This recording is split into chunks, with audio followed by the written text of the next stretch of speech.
अस्सलाम वालेकुम नाज़रीन, कल्याण न्यूज़ में भलीकार मां नौशीन भट्टी। नाज़रीन, गोसपुर के दुरानी महर कच्चे में ऑपरेशन दौरान धाड़ेलन के हमले में SHO अब्दुल लतीफ़ मेरानी शहीद थी वियो। DSP कलंदर बख्श सुमरो और एहलकार एसाक मीरानी सख्त ज़ख्मी थी पियो। गोली लगन सबब लाबारो कंदड़ एक ओपोरियत और औरत ज़ख्मी थी पिया। SSP इरफान समो मौजूब खादिम भयो गैंग खिलाफ ऑपरेशन कयो हो। सब्ज़ोई जागीरानी गैंग भी पुलिस से हमलो कयो। SSP दावा कई है ऑपरेशन दौरान 3 धाड़ेल मारिजी विया, जिन जा लाश हथ करण की कोशिश करे रहा आहियूं।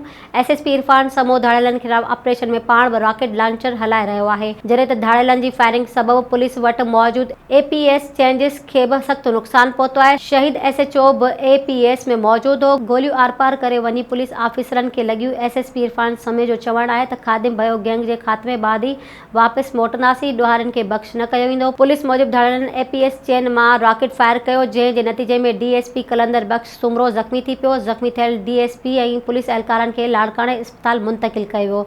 धाड़ेलन जे टोले पारां दुरानी महर थाणे ते भी फायरिंग जो सिलसिलो जारी है।